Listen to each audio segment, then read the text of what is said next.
നമസ്കാരം, എല്ലാവർക്കും നമ്മുടെ പുതിയൊരു വീഡിയോയിലേക്ക് സ്വാഗതം. ഇന്നത്തെ വീഡിയോയിൽ പറയാൻ പോകുന്നത് ഏറ്റവും ഉപകാരപ്പെടുന്ന ഒരു സിമ്പിൾ ടിപ്പാണ്. എല്ലാവർക്കും വീട്ടിൽ ചെയ്യാവുന്ന കാര്യമാണ്. നമ്മുടെ വീട്ടിൽ ഈ 2 മാസം കൂടുമ്പോൾ ഏറ്റവും കൂടുതൽ ബുദ്ധിമുട്ടുണ്ടാക്കുന്ന ഒരു വിഷയമാണ് കറണ്ട് ബില്ല്. കറണ്ട് ബില്ല് എല്ലാ പ്രാവശ്യവും നമ്മൾ കൂടിയിട്ടായിരിക്കും വരുന്നത്. കുറയാനുള്ള സാധ്യത വളരെ കുറവാണ്.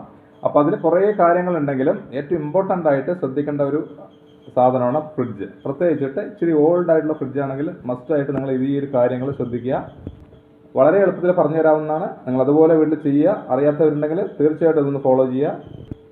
അപ്പോൾ ഫ്രിഡ്ജിൽ ആദ്യമായി ശ്രദ്ധിക്കേണ്ട ഒരു കാര്യം എന്ന് പറഞ്ഞു കഴിഞ്ഞാൽ, നമ്മൾ ഭക്ഷണ സാധനങ്ങൾ വെക്കുമ്പോൾ എപ്പോഴും കുറച്ച് അകലം പ്രാപിച്ച് വെക്കുക. നല്ല രീതിയിൽ ക്ലോസ് ആയിട്ട് വെക്കുകയാണെങ്കിൽ എല്ലാ സാധനങ്ങളും തണുക്കുന്നതിന് ഒരുപാട് സമയമെടുക്കും. അപ്പോൾ അത്രമാത്രം നമുക്ക് കറണ്ട് ആവശ്യമായിട്ട് വരുന്നതാണ്.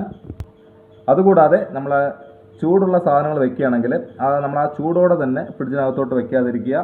കുറച്ച് നേരം നമ്മുടെ നോർമൽ ടെമ്പറേച്ചറിൽ പുറത്ത് വെച്ചതിന് ശേഷം ഒരു ലൈറ്റ് ചൂടാവുന്ന സമയത്ത് നമ്മൾ അകത്തോട്ട് വെക്കുക. അങ്ങനെ ആകുമ്പോൾ പെട്ടെന്ന് ആ സാധനം തണുക്കുന്നതാണ്. അല്ലെങ്കിൽ നമ്മളത് ചൂടായി വെച്ച് കഴിഞ്ഞാൽ ഒരുപാട് സമയം വേണം തണുക്കാൻ. പിന്നെ പെട്ടെന്ന് അത് ചീത്തയാവാനുള്ള സാധ്യതയുണ്ട്. അപ്പോൾ എല്ലാവരും ഈ ഒരു കാര്യം ശ്രദ്ധിക്കുക. ഫ്രിഡ്ജിൽ ഒരുപാട് തിക്കി തിരക്കി സാധനങ്ങൾ വെക്കാതിരിക്കുക. രണ്ടാമത്തെ വിഷയം എന്ന് പറഞ്ഞു കഴിഞ്ഞാൽ, നമ്മുടെ ഫ്രീസർ എപ്പോഴും, ഇപ്പോൾ ഇതിൽ ഫ്രീസറിലൊന്നും വെച്ചിട്ടില്ല. ഇപ്പോൾ ഒരുപാട് സാധനങ്ങൾ ഫ്രീസറിൽ വെക്കുന്ന ആളുകളുണ്ട്, നോൺ വെജ് ഐറ്റംസ് ഒക്കെ ആണെങ്കിലും. അപ്പം എന്ത് വെക്കുകയാണെങ്കിലും മാക്സിമം ഫ്രീസർ ഐസ് കട്ടിപിടിക്കാതെ നോക്കുക. കട്ടിപിടിക്കുന്ന ആ ഒരു സാഹചര്യം വരുമ്പോൾ തന്നെ മാക്സിമം ഡീഫ്രോസ്റ്റ് ചെയ്ത് വെക്കുക. അല്ലെങ്കിൽ നല്ല രീതിയിൽ കട്ടി പിടിച്ച് കഴിഞ്ഞാൽ നല്ല കറണ്ട് ആവശ്യമാണ്. കാരണം ആ ഫ്രീസറിൽ അത് ടെമ്പറേച്ചർ നിലനിർത്തുന്നതിന് വേണ്ടിയിട്ട്. പിന്നെ സർക്കുലേഷൻ വളരെ കുറവായിരിക്കും. മാക്സിമം ഈ കാര്യം നമ്മൾ ശ്രദ്ധിക്കുകയാണെങ്കിൽ നല്ല രീതിയിൽ കറണ്ട് ലാഭിക്കാൻ പറ്റുന്നൊരു കാര്യമാണ്. അതുകൂടാതെ അടുത്ത ശ്രദ്ധിക്കേണ്ട ഒരു കാര്യമാണ് നമുക്ക് ടെമ്പറേച്ചർ സെറ്റിംഗ്സ്. എല്ലാവരും ഒരേ ഒരു ടെമ്പറേച്ചറിൽ ഏത് സമയം നമ്മൾ ഉപയോഗിക്കുന്നവരുണ്ട്. കാരണം 3-ലാണ് വെക്കുന്നതെങ്കിൽ മഴക്കാലത്തിലും ചൂടുകാലത്തും ഒരുപോലെ ആ 3-ൽ തന്നെ വെക്കുന്നത്. അങ്ങനെയല്ല, നമ്മൾ ടെമ്പറേച്ചർ അഡ്ജസ്റ്റ് ചെയ്യാൻ വേണ്ടിയിട്ടാണ് സ്വിച്ച് കൊടുത്തിരിക്കുന്നത്. മാക്സിമം നിങ്ങൾ ഈ ഒരു കാര്യം കൂടെ ഒന്ന് ശ്രദ്ധിക്കുക. നല്ല ചൂടുകാലത്താണെങ്കിൽ 3-ൽ വെക്കാം. 4-ലൊക്കെ വെക്കുന്നത് വളരെ കൂടുതലാണ്. കാരണം അത്രമാത്രം സാധനങ്ങൾ നമുക്ക് ഫ്രിഡ്ജിനകത്തോട്ടുണ്ടെങ്കിൽ 4 ടെമ്പറേച്ചർ സെലക്ട് ചെയ്യാം. അല്ലെങ്കിൽ 2, 3 ഏറ്റവും ബെസ്റ്റ് ആയിട്ടുള്ളൊരു ഓപ്ഷൻ അതാണ്.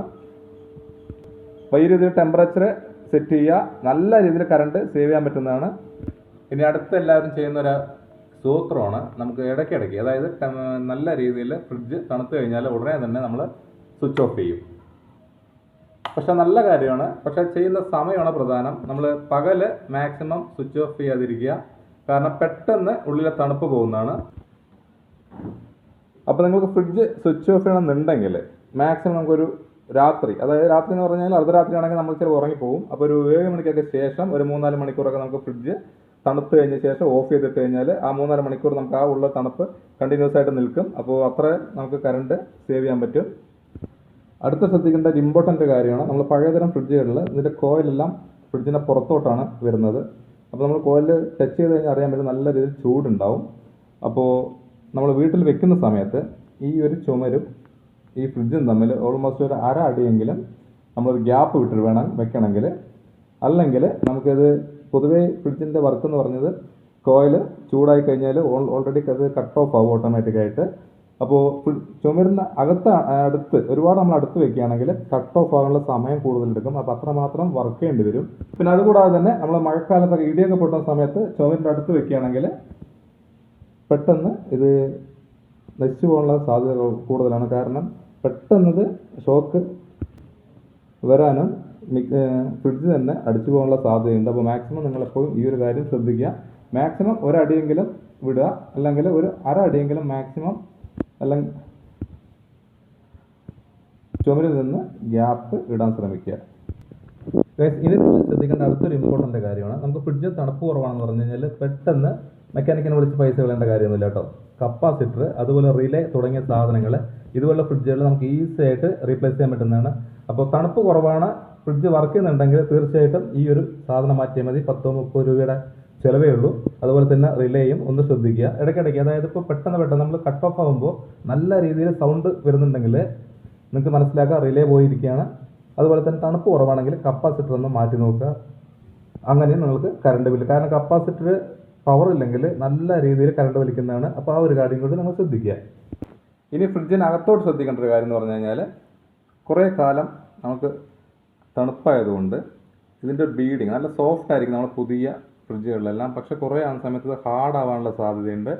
ഹാർഡായി കഴിഞ്ഞ് കഴിഞ്ഞാൽ നമുക്ക് ഡോർ ഇതുപോലെ ക്ലോസ് ചെയ്താലും പുറത്തെ എയർ അകത്തോട്ട് കയറാനുള്ള സാധ്യതയുണ്ട്. അങ്ങനെ ആകുമ്പോൾ നമുക്ക് തണുപ്പ് വളരെ കുറവായിരിക്കും ഫ്രിഡ്ജിനകത്ത് എപ്പോഴും. അതും ഒന്ന് ശ്രദ്ധിക്കുക.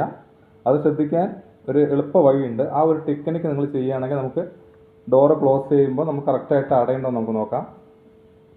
അതിന് വേണ്ടത് നമുക്കൊരു ഒരു 10 രൂപ 20 രൂപ അല്ലെങ്കിൽ വെറും ഒരു പേപ്പർ കഷ്ണം മതി. നമുക്ക് തിന്നായിട്ടുള്ള ഒരു പേപ്പർ കഷ്ണം അല്ലെങ്കിൽ ഇതുപോലെ ഒരു നോട്ട് എടുത്തിട്ട് നമുക്ക് ഡോർ ഇതുപോലെ ഒന്ന് ക്ലോസ് ചെയ്യുക. ഒന്ന് ക്ലോസ് ചെയ്തതിന് ശേഷം ജസ്റ്റ് ഇതുപോലെ ഒന്ന് വലിച്ചു നോക്കുക. ഇതിൽ അത്യാവശ്യം ചെറിയ രീതിയിൽ ടൈറ്റ് ഉണ്ട്, കാരണം കുറച്ച് പഴയതുകൊണ്ട് അതിൽ ബീഡിങ്ങിന് ചെറിയതായിട്ട് ഹാർഡ്നെസ് ഉണ്ട്. പുതിയതാണെങ്കിൽ നമുക്ക് നല്ല രീതിയിൽ ടൈറ്റ് ആയിരിക്കും, ചിലപ്പോൾ പുറത്തോട്ട് വലിച്ചാൽ വരില്ല. പഴയതാണെങ്കിൽ അല്ലെങ്കിൽ നല്ല രീതിയിൽ ബീഡിങ് കംപ്ലൈൻ്റ് ആണെങ്കിൽ സിമ്പിളായിട്ട് വലിച്ചു കഴിഞ്ഞാൽ ഈസി ആയിട്ട് വരും. അപ്പോൾ ഈ ഒരു ടിപ്പ് നിങ്ങൾ ചെയ്യുകയാണെങ്കിൽ നമുക്ക് ഡോറ് എത്രമാത്രം പെർഫെക്റ്റ് ആയിട്ട് അടയുന്നുണ്ടെന്നുള്ളത് നമുക്ക് അറിയാൻ പറ്റും. പിന്നെ നമ്മൾ ചെയ്യാനുള്ളത് ബീഡിങ്ങിൽ നല്ല രീതിയിൽ അഴുക്കുകൾ ഉണ്ടാവും. അപ്പോൾ ചെറിയ രീതിയിലുള്ള അഴുക്കൊക്കെ ആണെങ്കിൽ തന്നെയും നമുക്ക് ഡോറ് കറക്റ്റായിട്ട് ക്ലോസ് ആവില്ല. അപ്പോൾ അതിന് ക്ലീൻ ചെയ്യാൻ വേണ്ടിയിട്ട് നമുക്കൊരു ടൂത്ത് ബ്രഷ് നമ്മൾ ഉപയോഗിക്കാത്ത വേണം കേട്ടോ. ഒരു പുതിയ ടൂത്ത് ബ്രഷ് ഉണ്ടെങ്കിൽ നമുക്കിതിൽ അഴുക്ക് കളയാം. അതിനൊരു സൊല്യൂഷൻ ഞാൻ പറഞ്ഞുതരാം. ഒരു ടേബിൾ സ്പൂൺ വിനീഗർ എടുത്തിട്ടുണ്ട്. അതിലോട്ട് കുറച്ച് ബേക്കിംഗ് സോഡ ഇതുകൂടെ നന്നായിട്ടൊന്ന് മിക്സ് ചെയ്യുക. അപ്പോൾ ഈ ഒരു സൊല്യൂഷൻ എന്ന് പറഞ്ഞാൽ വളരെയധികം നല്ലതാണ്, കാരണം പെട്ടെന്ന് അഴുക്ക് ഇളകിപ്പോകുന്നതിന് ഈ ഒരു സൊല്യൂഷൻ വളരെ ഉപകാരപ്പെടുന്നതാണ്.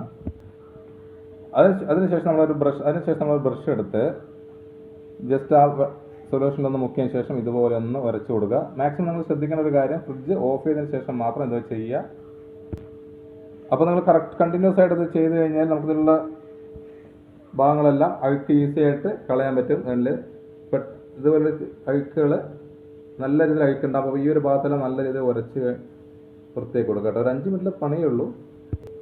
അപ്പോൾ അങ്ങനെ ചെയ്ത് കഴിഞ്ഞാൽ നമുക്ക് ഇതിൽ അഴുക്കെല്ലാം ഈസി ആയിട്ട് പോകുന്നതാണ്. അപ്പോൾ ഇടയ്ക്കിടയ്ക്ക് ചെയ്ത് കൊടുക്കണമെങ്കിൽ നല്ല ബുദ്ധിമുട്ടില്ലാതെ നമുക്ക് മാറ്റിയെടുക്കാൻ പറ്റും. അല്ലെങ്കിൽ കുറച്ച് ഹാർഡായിട്ടൊരു പണിയാണത്. പക്ഷേ ചെയ്ത് കഴിഞ്ഞാൽ നമുക്ക് നല്ല രീതിയിൽ അഴുക്കുണ്ടാവും.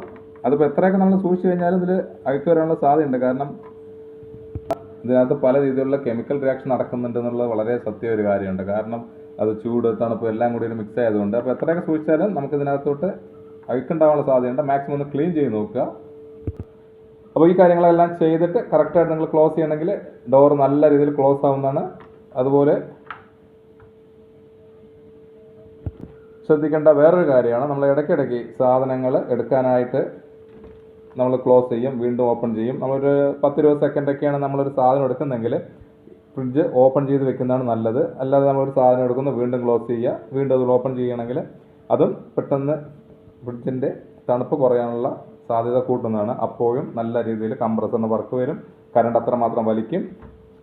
അപ്പോൾ വളരെ സിമ്പിളായിട്ടുള്ള കുറേ കാര്യങ്ങളാണ് നമുക്ക് വീട്ടിൽ അറിയാത്തതെന്ന് പറയാൻ പറ്റില്ല, ശ്രദ്ധിക്കാത്ത കുറേ കാര്യങ്ങളാണ്. ഇതൊക്കെ നിങ്ങളൊന്ന് ശ്രദ്ധിക്കുകയാണെങ്കിൽ എത്ര പഴയ ഫ്രിഡ്ജാണ് ഉപയോഗിക്കുന്നതെങ്കിലും നമുക്ക് കറണ്ട് ബില്ല് വളരെ കുറവായിട്ട് നമുക്ക് കിട്ടുന്നതാണ്. കറണ്ട് ബില്ല് കൂടി എന്ന് പറഞ്ഞിട്ട് മറ്റുള്ള ഇലക്ട്രോണിക് സാധനങ്ങൾ